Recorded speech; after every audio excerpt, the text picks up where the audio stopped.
চাপা একটু হাত চালিয়ে কর, বেগুনটা তাড়াতাড়ি দে। তোর মেজ দাওয়া ডালের সঙ্গে বেগুন ভাজা না পেলে মুখে ভাতই তুলতে চায় না। আজ তুই এসেছিস দেরি করে, জানিস তো সকালে সবাই স্কুলে যাবে, অফিসে যাবে। ডালটাও তো এখনো সাদলাসনি। আর একটা গ্যাস জ্বালা। আজ দীপা আবার বলেছে কুরকুরে আলু ভাজা চাই। আমি আলু কেটে দিচ্ছি, তুই কড়াটা চাপা। চাপা দি, ওর জন্য একটা মাছ ভাজা তুলে রেখেছো তো? না বাপু, ভুলে গেছি। বড় বৌদিও আজ আমাকে মনে করিয়ে দেয়নি। সব আমি ঝুলে দিয়ে দিয়েছি। অত তাড়া দিলে কি সব মনে থাকে? আর কটা দিন অপেক্ষা করো, পুজো আসছে। মা দুর্গার কাছ থেকে 8টা হাত আমি ধার চেয়ে নেব। উফ, তোমাদের বাড়িতে 10 হাত না হলে কাজ করা আমার সম্ভব হচ্ছে নি। সরো। হাজলামো করিস না চাপা, তাহলে তো রাবণের কাছ থেকে তোকে 9টা মাথাও ধার নিতে হয়। 10টা মাথা না হলে সকলের সব কথা মনে রাখবি কি করে? যা বলেছিস, এই বাড়িতে সবার আলাদা আলাদা অর্ডার, এক একজনের এক এক রকম জিভ। জীব নয় দিদি, বলো নোলা। তোমরাও তো এবারের মধ্যেই পড়ো বৌমা। রোজ ডাল চচ্চড়ি দিয়ে তোমরাই কি ভাত খাও?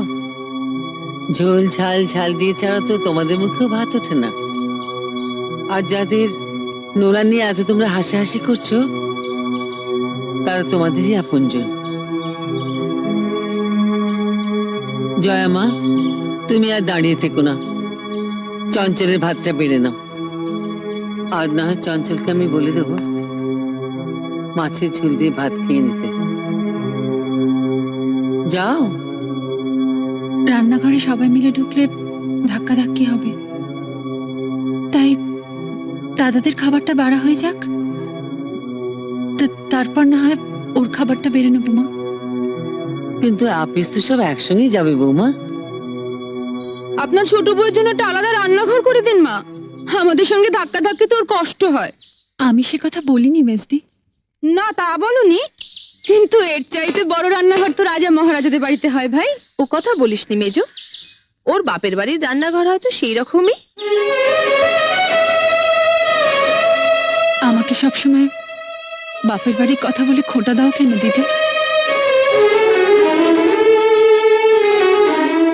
গরিব ঘরের মেয়ে বলে? তাতে কি, বিয়ের পর মেয়েদের পরিচয় তো আর বাপের বাড়ি দিয়ে হয় না, শ্বশুর বাড়ি দিয়েই হয়। আর শ্বশুর বাড়িতে সব বউদেরই সমান অধিকার, তাই না?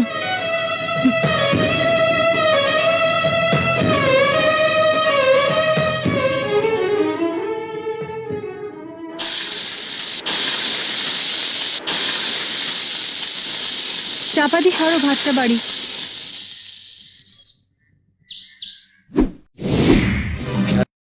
হাই গাইস, আপনাদের জন্য আমাদের ভিডিওটা খুব ভালো লাগবে। যদি ভালো লাগে একটা লাইক, কমেন্ট আর শেয়ার করে দিবেন। বাই।